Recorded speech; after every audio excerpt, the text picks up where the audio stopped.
tere, tänane sõnum on siis meil inglitelt, et vaatame, mis nad soovivad meile öelda.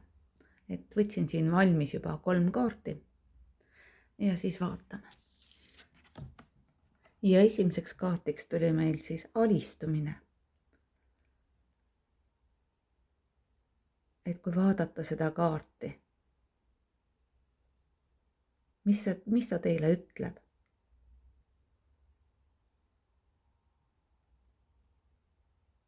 Mis ütleb see kaart teile?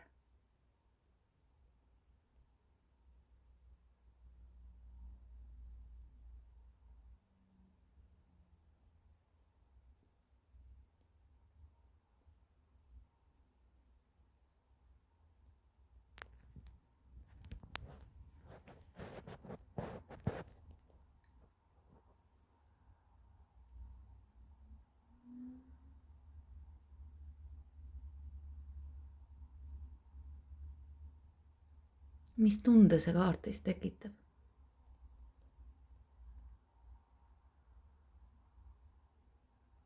Millele te peate alistuma? Mida te peate omaks võtma?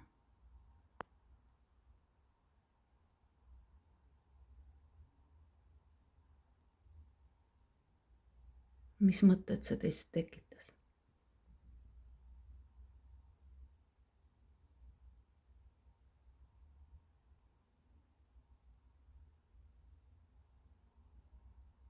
Kas alistuda tunnetele, mis teist tulevad, üles kerkivad, et neid tänada, emmata ja siis vabaks lasta? Alistuda, lasta lahti oma egokihte.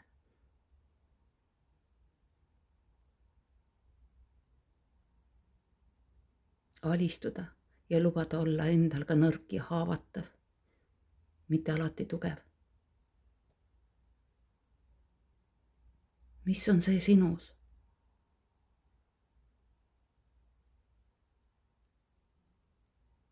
Mida sa tunned, et kus sul on vaja alistuda, mitte alla anda, vaid alistuda sellesse tundesse.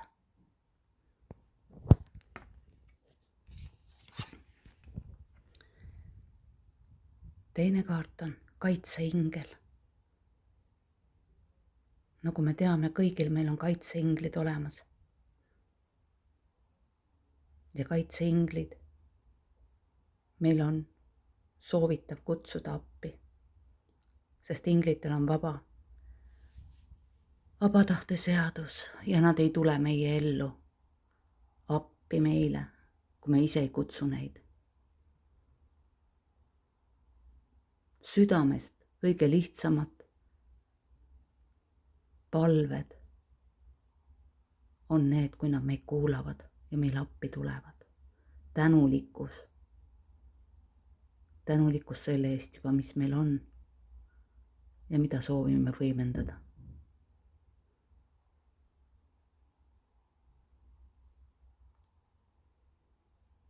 Kaitseinglid on kogu aeg meie kõrval. Nad näevad ja teavad kõike. Vahest oled kindlasti tundnud, et kui sul on hästi kurb ja paha olla, siis sa tunned, et nagu keegi hellitaks sind õrnalt.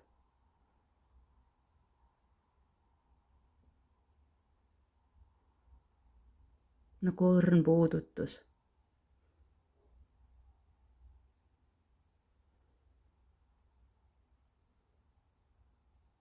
Ja palu neid appi endale.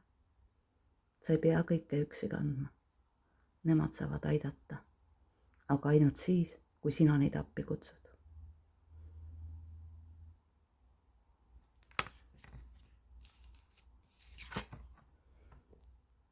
Ja usk, mis ütleb kaart, usk sulle.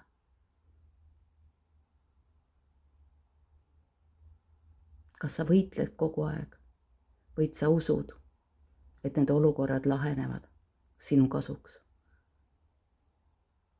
Kui sa oled kaitseinglitelt abi palunud, kas sa usud, et see täitub ja lased selle vabaks? Või sa kahtled? Kõik soovid, mis olete üles saatnud ja te kahtlete. ei usu, ei usalda, siis nad ka ei täitu. Usk on väga vajalik kõige selle asjade juures, nagu manifesteerimisedki. Kui me kirjutame oma soovid üles, siis me kirjutame ju usuga, et nad täituvad. Ja see, mida palutakse meilt, ongi see, et me usaldaksime, et kõik asjad, mis peavad meieni jõudma, jõuavad õigel ajal. Sest me ei saa asju tagant kiirustada.